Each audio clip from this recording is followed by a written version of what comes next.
So hey everyone, welcome back to the channel. So recently Pokemon के next season का trailer launch हुआ था and damn it was so good and मैं easily बोल सकता हूँ कि ये पोकेमॉन का अब तक का सबसे ज्यादा हाइप ट्रेलर है एंड इसीलिए आज इस वीडियो में हम करेंगे एक तरह से ट्रेलर का ब्रेकडाउन, बट मेनली हम बात करेंगे पॉल के रिटर्न से जुड़ी एक बहुत अमेजिंग फैक्ट के बारे में, देन सारे मास्टर्स 8 के प्रेडिक्शन के बारे में, देन ऐश का ग्रेनिंजा क्यों रिटर्न हो रहा है, वो किस रीजन से और क्या हो सकता है उस बारे में, एंड फाइनली एक बहुत बड़ा फैक्टर जिससे हमें पता चलता है कि सेरेना और मे दोनों रिटर्न कर सकती हैं बहुत जल्द। एंड ऐसा मैं इसलिए बोल रहा हूँ क्योंकि ट्रेलर्स में हमें ऐसे दो फैक्टर्स दिखाए जाते हैं जिनसे हमें पता चलता है कि दोनों क्या पता एक साथ ही रिटर्न कर सकते हैं। सो वीडियो काफी इंटरेस्टिंग होने वाला है, एंड तक जरूर देखना। So without wasting any time let's begin.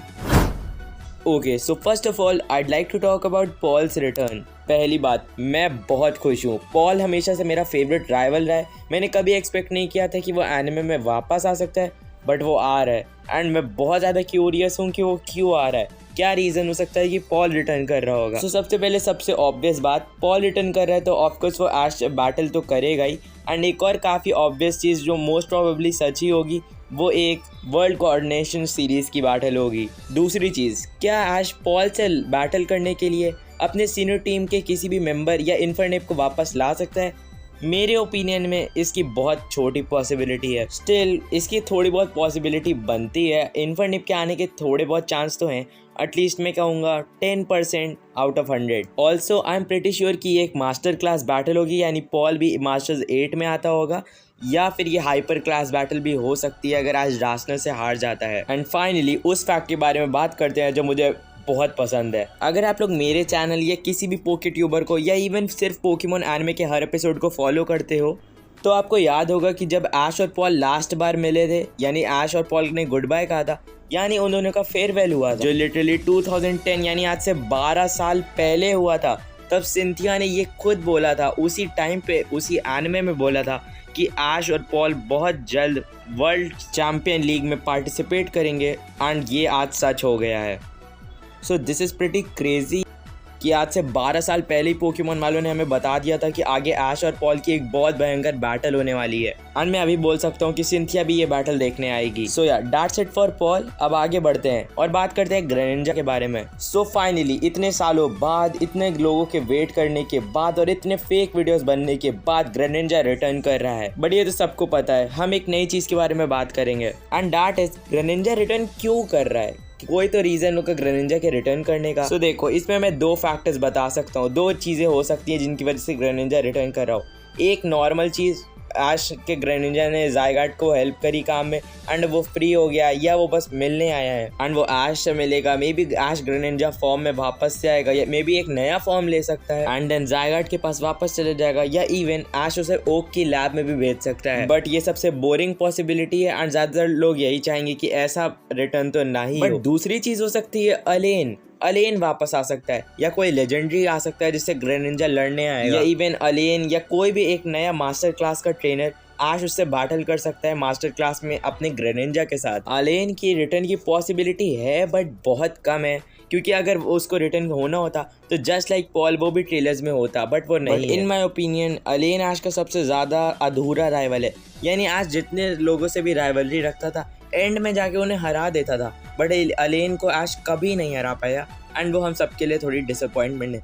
तो हम सभी चाहेंगे कि अलेन रिटर्न करे एंड इस बार ऐश अपने ग्रेनिंजा से मेगा चार्जर्ड एक्स को हरा दे। That's it for Greninja. अब आगे बढ़ते हैं, talking about the Masters 8। The Masters 8 वही ट्रेनर्स हैं जिन्हें हरा के ऐश बनेगा वर्ल्ड चैंपियन। तो हम प्रिडिक्ट करने वाले हैं कि कौन है द 8 मास्टर्स 8, कौन कौन कंफर्म्ड है एंड किन की पॉसिबिलिटी है। तो सबसे पहले उनकी बात करते हैं जो कंफर्म्ड है। तो सबसे पहले आता है ऐश का फाइनल ओपोनेंट एंड सबसे स्ट्रॉन्गेस्ट लियोन। उसके बाद आता है Raihan with his Duraludon, then comes Lance with his shiny Gyarados, then comes Cynthia with her Garchomp, and finally आता है Flint with his Infernape, and I am very much proud of him.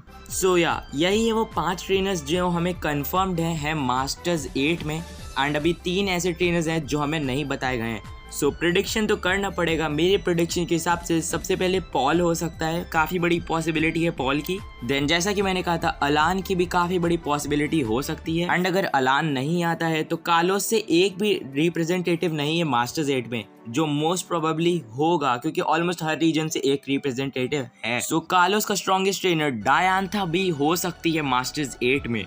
Then even Richie के भी chance हो सकते हैं, but कांटो से already एक रिप्रेजेंटेटिव भी है। बट रिची एक अधूरा राइवल है, जस्ट लाइक अलान आज कभी रिची को भी नहीं हरा पाया। सो आई डोंट थिंक इसके ज़्यादा चांस है, बट मज़ा आएगा। एंड होइन से भी कोई स्पेसिफिक रिप्रेजेंटेटिव नहीं है, तो स्टीवन स्टोन की भी काफ़ी बड़ी पॉसिबिलिटी है क्योंकि उसका मेगा मेटाग्रॉस बहुत स्ट्रॉन्ग है। एंड कभी भी हमें स्टीवन स्टोन और ऐश में ज़्यादा अच्छी बॉन्डिंग या बातें होती हुई नहीं दिखी हैं। बाद में आप लोग किन ट्रेनर्स को मास्टर्स 8 में देखना चाहते हो मुझे कमेंट्स में ज़रूर बताना।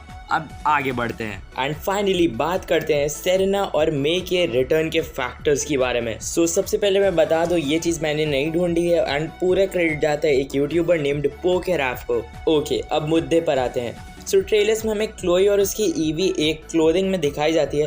क्लोथिंग के बारे में हम बाद में बात करेंगे, बट मेनली अभी एक बहुत बड़े सेरेना के रिटर्न एंड सेरेना के रेफरेंस के बारे में बात करते हैं। आज you must be knowing Serena के पास भी एक ईवी था एंड वो भी उसे कॉन्टेस्ट या कोऑर्डिनेटर या जो भी था उसमें यूज़ करती थी।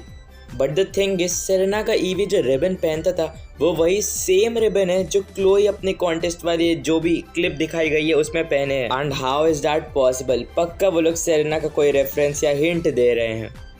एंड नाउ टॉकिंग अबाउट मे का हिंट तो सेरेना के हिंट से भी ज़्यादा बड़ा है क्योंकि क्लोई जो लिटरली जो कपड़े पहने, जो आउटफिट पहने, वो वही सेम आउटफिट है जो मे कॉन्टेस्ट के टाइम पे गेम्स में पहनती है। एंड आई डोंट नो क्या चल रहा है। क्लोई का ईवी जो है वो सेरेना की ईवी को रेफरेंस दे रहा है और क्लोई खुद मे को रेफरेंस दे रही है। अब इसका कुछ तो मतलब होगा। एंड एक लास्ट फैक्टर जो दोनों के ही रिटर्न को थोड़ा बहुत और प्रूव कर देते हैं वो है द वॉलेस कप जो अपकमिंग एपिसोड्स में होने वाला है। सो जिन्हें नहीं पता, वॉलेस होइन का चैंपियन है, साथ ही साथ एक बहुत फेमस कोऑर्डिनेटर भी है। वैसे शायद अब स्टीवन चैंपियन है एंड वॉलेस अब सिर्फ एक बहुत पॉपुलर कोऑर्डिनेटर है, बट वो कुछ कॉम्पिटिशन्स होस्ट करता है जिसमें काफ़ी सारे कोऑर्डिनेटर्स आते हैं एंड अपनी क्लोई भी इस कॉम्पिटिशन में पार्ट ले रही है। अब ध्यान देने वाली बातें क्या हैं और कौन कौन कोऑर्डिनेटर्स हैं? सेरेना और मे दोनों एक कोऑर्डिनेटर हैं एंड सेरेना और मे दोनों इस वक्त होइन रीजन में ही हैं क्योंकि मे का होम टाउन होइन है। और जिनने XYZ एनिमे एंड तक देखा है उन्हें पता होगा कि सेरेना भी एंड में होइन चली जाती है एक कोऑर्डिनेटर बनने। सो अब खुद सोचो, सेरेना और मे दोनों काफ़ी पॉपुलर अच्छे कोऑर्डिनेटर्स हैं, दोनों होइन रीजन में है, तो उन्हें ये तो पता ही होगा कि होइन रीजन में एक वॉलेस कप होने वाला है क्योंकि वॉलेस कप एक काफ़ी पॉपुलर चीज़ है। So there is a big possibility कि दोनों उसमें पार्टिसिपेट करें और क्लोई से मिले। And also as I said बहुत सारे ट्रेलर में हिंट्स भी हैं जो दर्शाते हैं क्लोई कैसे सेरेना और मे दोनों को रेफरेंस दे रही है।